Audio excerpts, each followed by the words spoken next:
So if something's not clear or something, then we can go over it.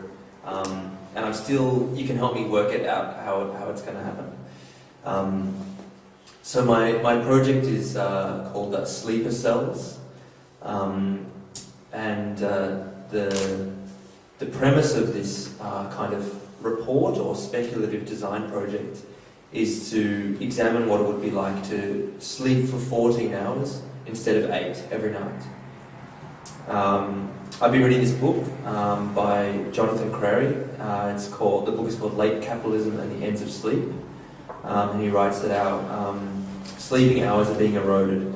And the average North American adult now sleeps approximately 6.5 hours a night, an erosion from 8 hours a generation ago, and hard as it is to believe, down from 10 hours in the early 20th century.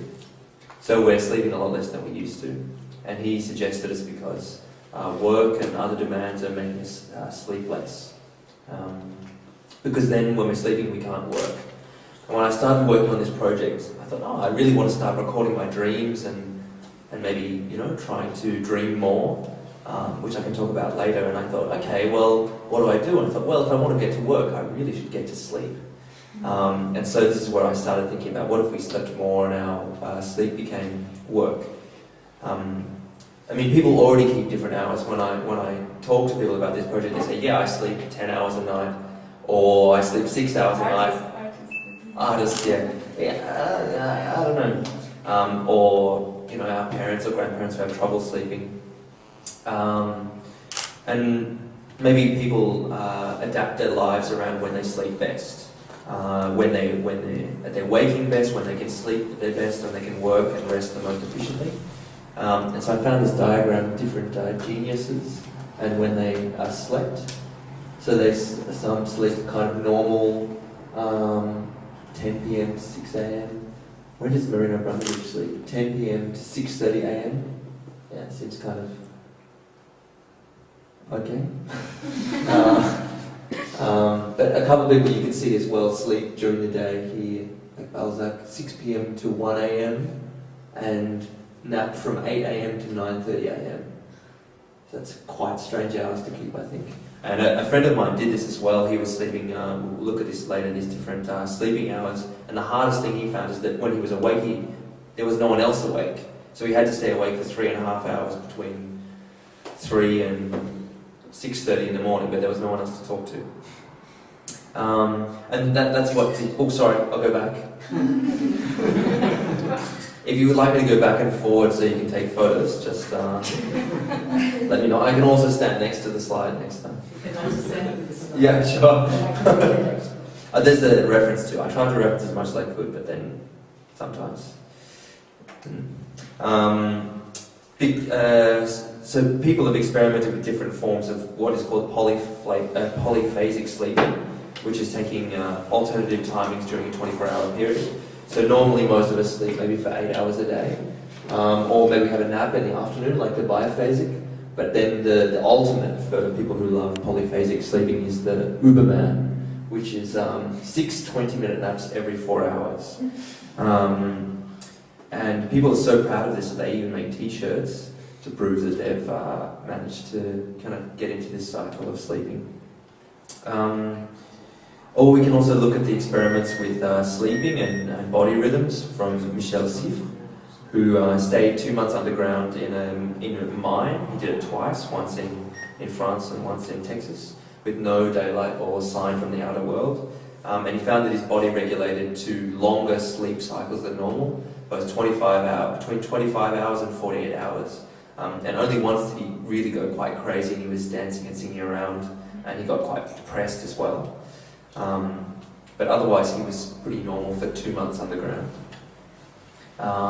And just as a reference as we go through the rest of the presentation, this is like a normal sleep cycle for like a 20-year-old person, say is 8 hours long, and you go sort of deeper into sleep and then back up through these different, and they measure these stages by the frequency of your brain waves.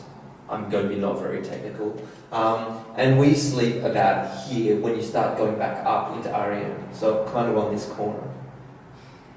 So actually, if you want to have really good sleep patterns, you should sleep in blocks of 90 minutes. Have you heard that? Maybe. So they say if you know when you need to wake up, you should count back 90-minute blocks before that, and then you will sleep really well. And wake yourself every 90 minutes? No. Just after 6 hours you wake up.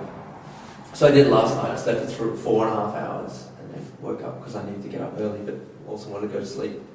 So I don't know. So 90 minutes before you're supposed to get up, you get up.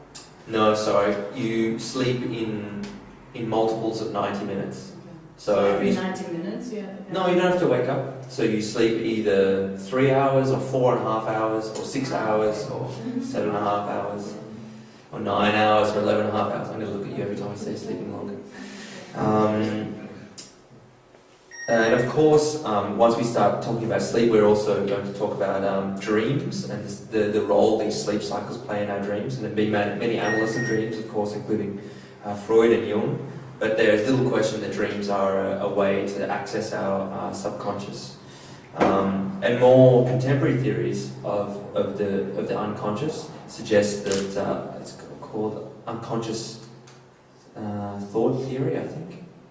UTT, I can't remember what the middle T stands for, suggests that the unconscious creates the conscious to deal with the world, basically. And that the unconscious is incredibly more powerful than the unconscious. The unconscious is incredibly more powerful than the conscious, and can make decisions a lot better. They found that people, when they make split-second decisions, are. So I start again. Yes. Okay. They make better split-second decisions. And sleeping or dreaming for a greater part of our day, like say 14 hours, would allow us to explore the unconscious further, I'm suggesting. In fact, we know more about space and far galaxies that we will never go to than we do about the depths of our brain and our unconscious. So I'm interested in how having our unconscious as a greater part of our lives and having greater access to it could affect these social factors like the economic, sort of the society that we live in, how we relate to that physically, and also the technology that we employ, and personally or personal factors like our psychological well-being, our emotions, how well we know ourselves, and also how we experience certain things. Is it different to dream something or to be somewhere? And so this led me on a speculative design experiment,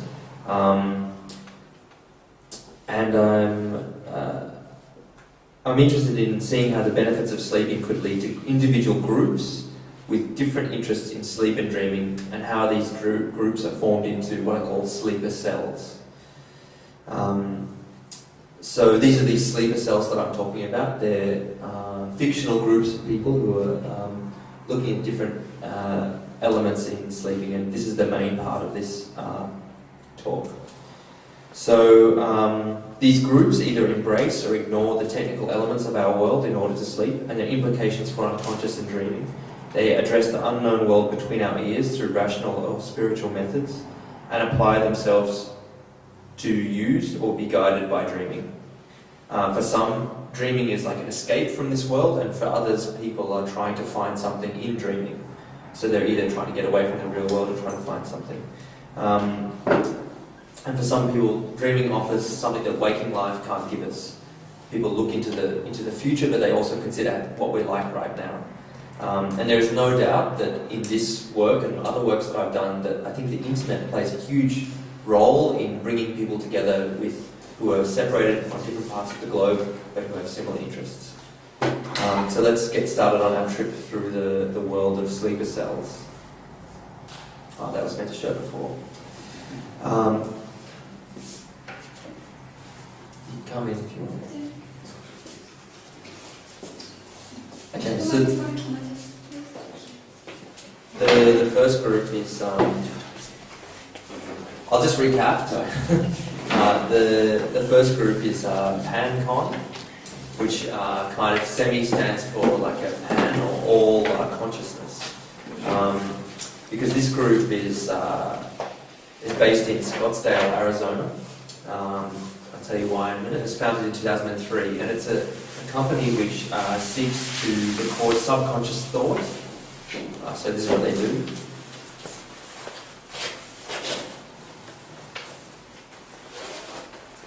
They seek to record subconscious thought in digital form before the singularity, which is when computers will attain consciousness and surpass the capability of humans.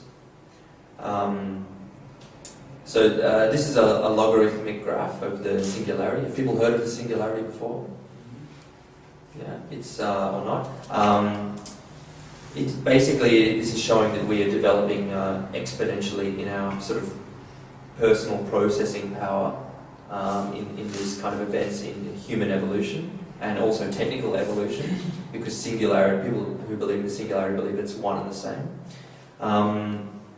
And if computers are able to attain greater processing, the singularity is the point where computers attain greater processing power than humans and are also self-aware. But even if they're self-aware, they may not have the capabilities of the unconscious that humans have to make connections that don't necessarily make sense or are kind of practical. And dreaming may be the key to understanding unconscious thought. So PanCon offers unconscious recording, so a recording of our unconscious in a digital sense, in a similar system to a company called Alcor. Now, a lot of the stuff I'm saying is either true or not true. This is probably the most surprising true thing I found. So Alcor is a company that you can pay to cryogenically freeze you. Wealthy individuals can be cryogenically frozen and reanimated when the technology becomes available. So they don't actually... What is cryogenically? So cryogenically freezing is where they freeze you really quickly with liquid nitrogen before you die, or just after your heart stopped, with the hope that when Somebody will come and wake you up. yeah. In the frequently asked questions on the website, it's like, who will wake me up? Alcohol will wake you up. So here we have Maria and Gary, who are choosing to preserve themselves, and so this is a real thing. This is not made up. And this is Ray Kurzweil. I don't know if you've heard of this, but he's the greatest living proponent of the singularity. He didn't invent it, but he's written about it a lot. And he's already elected to be cryogenically frozen, but only his head, because there are two systems you can use. The one you can use for your body, and it's not as good as the one you can use just for your head. So he'll just freeze his head. But he's also written that he would prefer a process where he can kind of download his brain into a computer and become an artificial intelligent being. But the question is, if you're an artificial intelligent being with your brain downloaded into a computer, how does imagination work, or your subconscious? And the reason also he wants to become a computer is because a head is still susceptible to aging and decay. So PanCon, this company, specializes in interpreting and collecting unconscious brain patterns through non-invasive methods and conducting studies to further understand them. It gathers information on the unconscious in the approach to the singularity. And it's located in this building in Scottsdale, Arizona. And this place is in the same area as Alcor, the freezing technology, because it's the lowest area in the United States for natural disasters. So it's where this little red dot is here. So it's where all the other natural disasters are, in the darker areas. And it's also close to international airports, so people can come by really easily. It's also really nice weather, apparently. So PanCon ultimately uses MRI machines and EEG machines for people while sleeping, which are two ways of recording brain waves. And I'll go into how they do that in a bit. And people who elect to have their subconscious recorded digitally for later use pay a membership fee, which means that they have access to an MRI machine which records their unconscious brain patterns. And these recordings are stored and interpreted according to the technology, which is always evolving. If you have the highest level of membership, you get to have an MRI machine at home and basically sleep in it. And the more you sleep in these machines, or in the smaller machines as well, the more your unconscious will be recorded and the more will be able to be replayed to you when you're a computer. So we can also examine, as I said, a few techniques that PanCon will use to record your dreams. This is a model for PanCon. So the first is associative recording, which matches brain activity with the recollections of dreamers of their dreams. So people sleep in an MRI and they record their brain patterns, and when they see they've reached a point where they are in a dreaming state, they wake them up and say, "What are you dreaming of?" And they say, "I was dreaming of a dog." Okay, so they've recorded those brain patterns, and when that person goes back to sleep, they do this repeatedly, and then later on, when someone is dreaming again, they wake them up, and they look at the brain patterns, they think, okay, we think he's dreaming of a dog. They wake them up and they say, "What are you dreaming of?" And if he says, "Yeah, I'm dreaming of a dog," then they know that brain pattern is true. They can kind of predict what you're dreaming. So in other ways, you can have a sort of a rough visual idea of what you're dreaming. So this is almost like objects or things that nouns, I guess, things that have a name. But maybe there is some emotional involvement, and then the ways are different, no?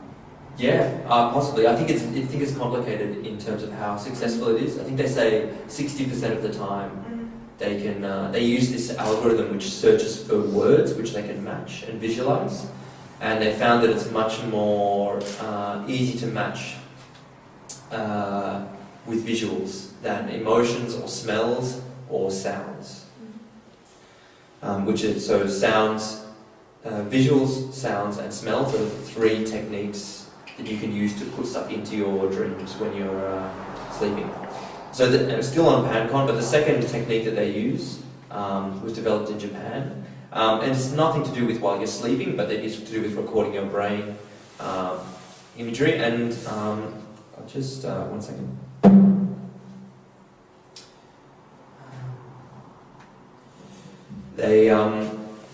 First they show you this image, and then they record your brain pattern. And then they show you the image again, and from what your brain pattern is showing, they reconstruct what they think that you are seeing. So you can see here is like an approximate estimate of what you're seeing.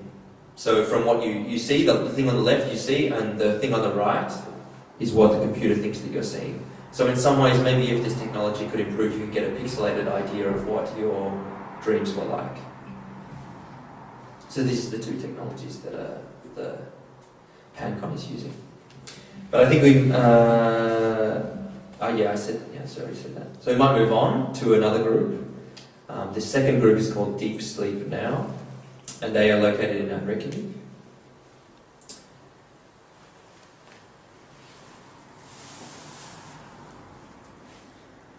So maybe Deep Sleep Now fits the premise of revolution without movement the best. They are a collective in Reykjavik who advocate for sleeping up to 16 hours a day as a method for active and accessible degrowth.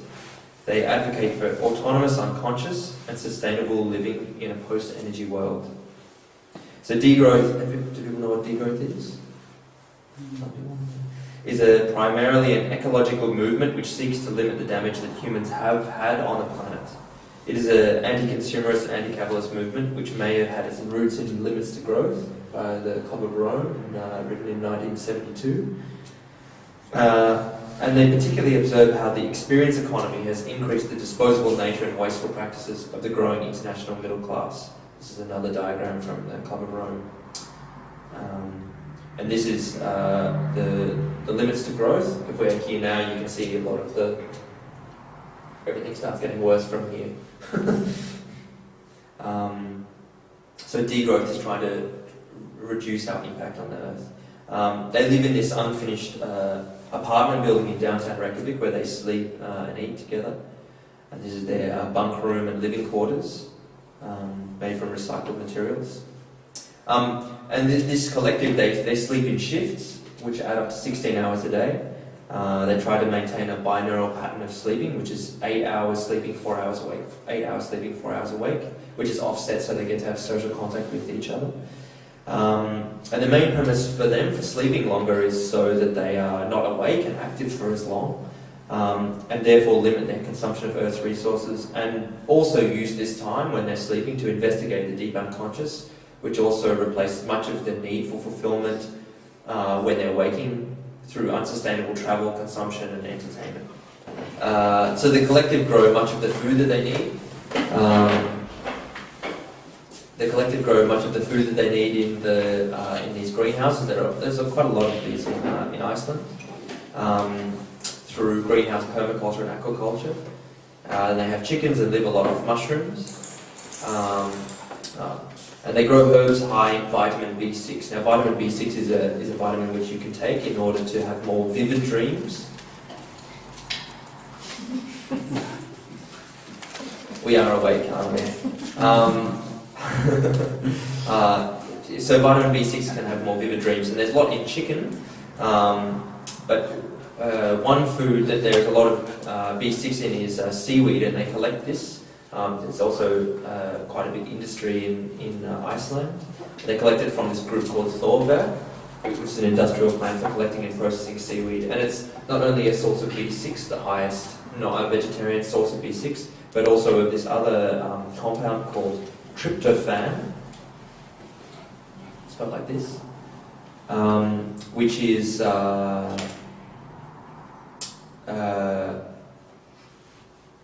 which assists in lucid dreaming. Do you know what lucid dreaming is? Yeah, some of you know. Lucid dreaming is where you can control your dreams. So we can go into that further, but that's also the premise of some of these groups, that they're able to grab hold of the reality, the unreality in their dreams, and lead it in a certain direction. Some people are better than others, or are able to do it, but some others aren't. So it's still in Reykjavik now. They're growing stuff in these aquaponics units, chickens on their roofs, and mushrooms growing out of these buckets, kind of like a degrowth squat. And their greenhouses are heated by nearly free hot water from the municipal supplies. Anyone who's been to Iceland will tell you how hot the water is, because it's heated by geothermal energy. And deep sleep now suggests that living in Iceland presents the closest possible approximation of what it would be like to live in a post-energy society, where electricity is almost unlimited. Because sustainable energies now are becoming so efficient. Meanwhile, people think that in the next 20 years we will have clean nuclear fusion. Now that's a debatable point, but suggests that it may be possible. In the times between sleeping, people in deep sleep now take part in important social bonding sessions which help to bring human contact, especially important when you're sleeping for 16 hours a day. And they also spend time tending to the vegetables and recording their dream diaries. A dream diary is the diary that you write when you wake up, in order to help you remember your dreams more vividly. They don't require much money, but what they do need, they're probably mostly to spend on electricity and water, but they can get that from mining bitcoins. Oh, sorry, this is a bit about the energy in Iceland, the geothermal energy. And they can also mine bitcoins using these USBs that you can buy on Amazon. Not sure how well they work. And of course, after 16 hours of sleeping, combined with their high vitamin B6 and tryptophan diets, give them lots of experience in deep and controlled dreaming. And as a demonstration of their ideals within degrowth, they suggest instead of taking a holiday in Thailand, to preload the unconscious with images and sounds of Thailand, and lucid dream the trip instead of taking a flight. Their DIY movements of dream leisure are cutting edge.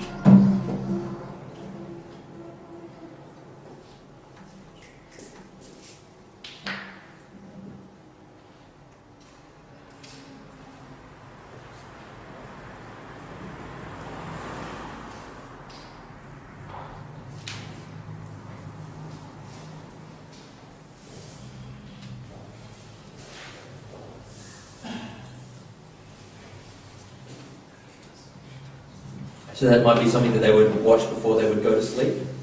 And I'll go further into this idea of looking at images that preload your unconscious before you dream. In the next group, which is the Dream Broadcasting Corporation, based in New Zealand, down in the South Island, in Tauranga South in New Zealand. This Dream Broadcasting Corporation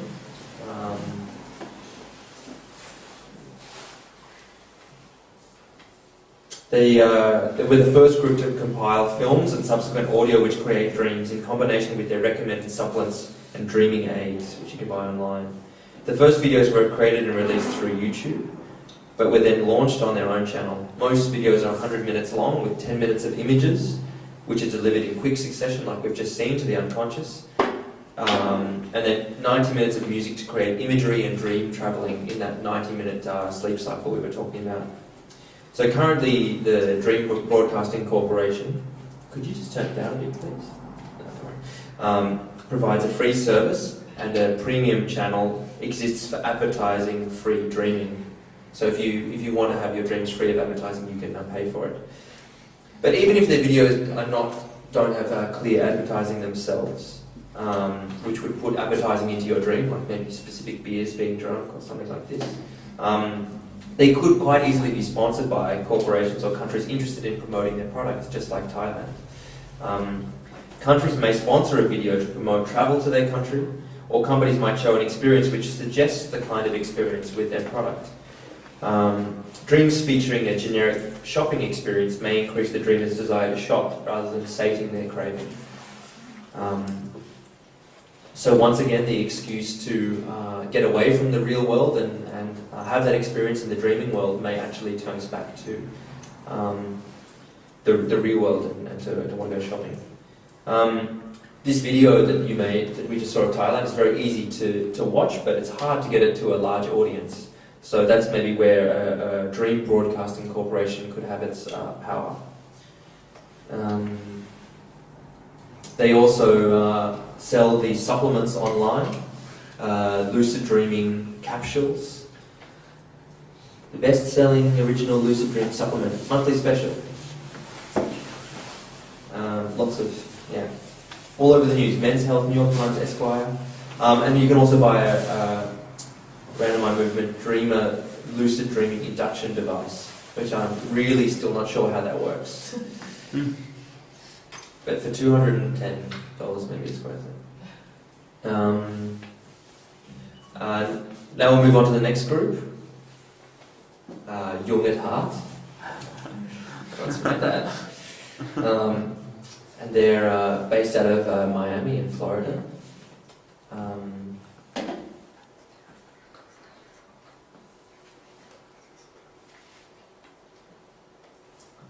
So Young at Heart is a senior social club created by renowned Jungian psychoanalyst Benjamin Robin. And together these people live in a nursing home also called Young at Heart and share their experiences with dreaming. So older people actually, so here's the group still.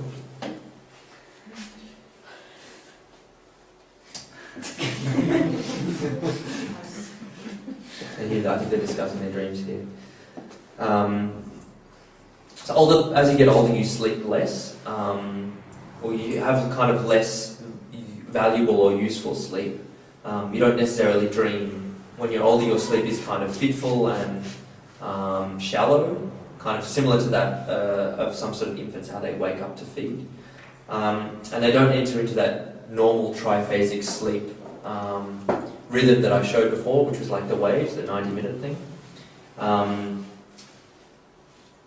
Though with the help of diet, vitamins and some mild sedatives, they could be assisted to sleep better. So this group, Young at Heart, do not actually sleep do not sleep 14 hours a day, more likely 12, but when you consider that the average 75-year-old sleeps, say, 6 hours a night, then maybe 12 hours is double that average. And also, I think when you value sleep differently, when it becomes something that you're always trying to do or trying to get towards, or falling asleep at the wrong moments, like my grandfather, then you have a bit more ownership over the process. When you're taking sedatives to sleep and also other vitamins and stuff to help you dream, it's a strength of will rather than a delimitation. They're also, as their name suggests, big fans of Jung. I don't know if any of you have seen this book. It's the Red Book, which was Jung's drawings of his own dream diary, I guess you could say.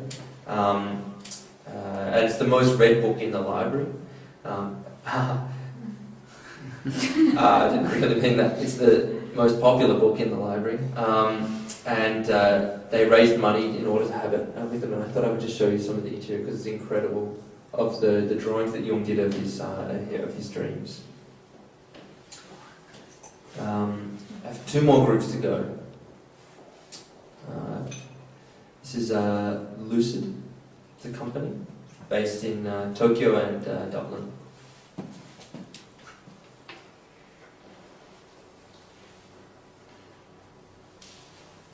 So, as I said, they're located in Ireland and Japan. And here is their Dublin office, just down the road from Google, which is the glass one on the left. Their office is up here on the right. It's kind of unmarked. It's a think tank. Lucid is a think tank which applies the unconscious to create and extend concepts for entrepreneurs. So basically they pay their highly specialized employees, who they call dreamers, to dream after experiencing input from their client, just like we saw the Thailand thing just now. So it's more a dream tank. It's more a dream tank than I'm going to change that. That's a good one. A dream tank. They hire dreamers with a high beta-1 frequency band of brain activity. So that indicate. So this is what they do. They take files from clients. They see it before they sleep, and then they return ideas. It's a dream tank, exactly. They hire people with a high beta-1 frequency band of brain activity. And this gives you an idea of the brain activity in different levels of sleep. But for the people who can, so as you get deeper into sleep, you start here, and you get deeper into sleep, and then you come back up, and you dream as you're coming back up. But people who lucid dream have like a mix of kind of busyness and engagement, even when they're kind of relaxed. So they're able to be more kind of aware in their dreams. I can talk about how you can do this at home afterwards. The dreamers that they have, their employees, are either right brain based or left brain, or left brained. So we can do an exercise now together. I don't know if you've done this before. We're not going to fall asleep. But if you can just clasp your hands together. Yeah. And everyone done that? Okay. So if you've put your left thumb over the top, then you're more of a right brainer. So you're a visual, creative, intuitive person. And if you're a left brainer, you're more verbal and analytical. Does it make sense? Or are people not what they thought they were? Or it's wrong? So this is a pretty simple. I don't know how true it is, but or even if you can say if someone is more left brain or right brain. But this was developed by a sleep psychologist from the UK, Richard Wiseman. And say you were lucid and you were employing dreamers, you would employ people for their different skills, whether they were more creative and artistic or more analytical. And I'll get back to that at the end of this little section. So they make tests at the interview? They do make tests at the interview, yeah, of course. How else can you know? They also ask their dreamers to abstain from drinking and caffeine and exercise and stay healthy, which is important for deep dreaming. But it's not necessary to quit smoking, because actually smoking increases dreaming, and many non-smokers use Nicorette patches. They don't smoke them, they just put them on. And they also, of course, eat foods which have high levels of vitamin B6, and most dreamers are recruited through online channels. The entrepreneurial side of Lucid is based in... that was meant to show you before. The online side... the entrepreneurial side of Lucid is based in Ireland. This is the team in Ireland. Hey, Gary. Which has a favourable tax, intellectual property and work rights. And that's why a lot of IT systems in Europe are also based in Dublin. It's also a hub for artificial intelligence research and human interface computing. The scientific side is managed by Yukiyasu Kamitsani at the ATR Computational Neuroscience Laboratories in Kyoto, who have come up with a lot of the ways of analysing the unconscious and putting it into visual terms. I don't know if this is him here, but it was on his website. They pioneered connections between brain imagery and computers. However, most of the work currently being done in Ireland is done through dream recollection, where the dreamer wakes up and says what they were dreaming or describes it. Rather than this kind of computational imaging. All of the dreamers sleep at the lab headquarters. They're given these personal rooms to make their own. And they're somewhere between a hipster bachelor pad and a workspace. Dreamers must sleep alone and are mostly single, which means that they're also quite young and they don't have any time off because they have to work every night. But they have the day off, I guess. And most dreamers are young and work for 2 years almost full time before they just decide to take another avenue of work. And they used, in order to kind of clock their different patterns of sleep, they can use other technologies, like this polyphasic sleep app in the Google Play App Store, which will help you to sleep in the right moments. And actually, polyphasic sleep means you have really short, very intense dreaming periods, which are also much easier to recollect. But it's a little bit the other direction of my idea of sleeping longer, so it's not really my focus. All the content which is fed to the dreamers is confidential, and any information or ideas generated while they're in the dream, any of their dreams, become the intellectual property of the company, as would be the case if you were working at your corporation during the day. That information becomes their property. And dreamers practice both active lucid dreaming. This is the MRI. Dreamers practice both active lucid dreaming and reverie. So active is much more the kind of analytical side. I think that was the left brain, which reacts more iteratively on the given content. So the next steps of the project can kind of come forth and take small leaps forward, but still using a kind of creativity and human computational power which is not possible with the conscious mind. Whereas more creative right brain thinkers, like maybe like artists, can practice this reverie, which requires much looser input and can generate great giant leaps forward of thought. It's considered more of a genius mode of sleeping. It creates fewer risky long-term ideas. And just as a last thing, the dreamers, the employees, are assigned specialist clients in different fields. So you won't become a specialist in dreaming about medical research for many different companies because you might confuse who you're working for. So actually you get one client for IT, one for medical, one for food, futures, this kind of thing. Because otherwise you could compromise your client's confidentiality. Because in maybe when you're dreaming you might get mixed up what's for who. This is the last sleeper cell. It's located in Dubai.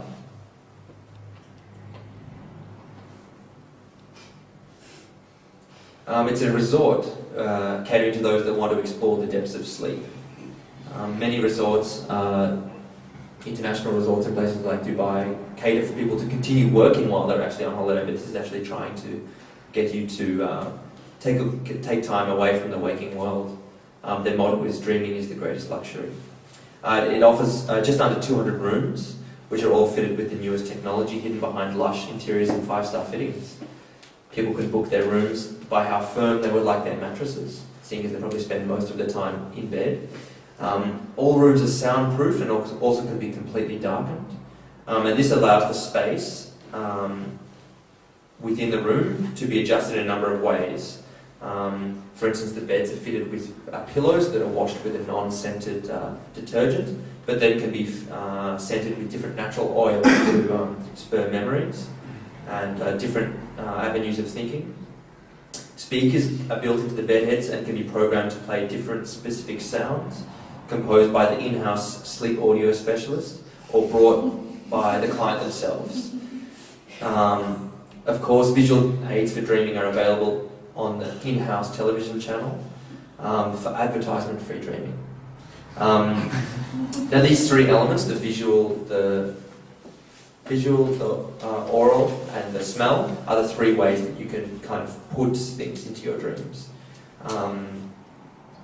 And that hotel also runs a 24-hour service to cater to anyone who happens to be awake at any time, so you can have any meal at any time.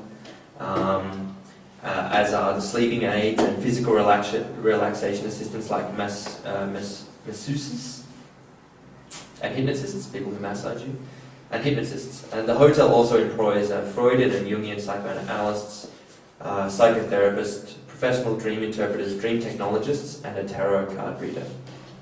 But of course, when you go on holiday with your spouse, you will also probably most likely choose to have a room a bit like this, where you have two separated rooms, because you don't sleep together, because if you do, then you can get your inputs mixed up and also distract each other while you're dreaming, so you can have the most uninterrupted sleep possible.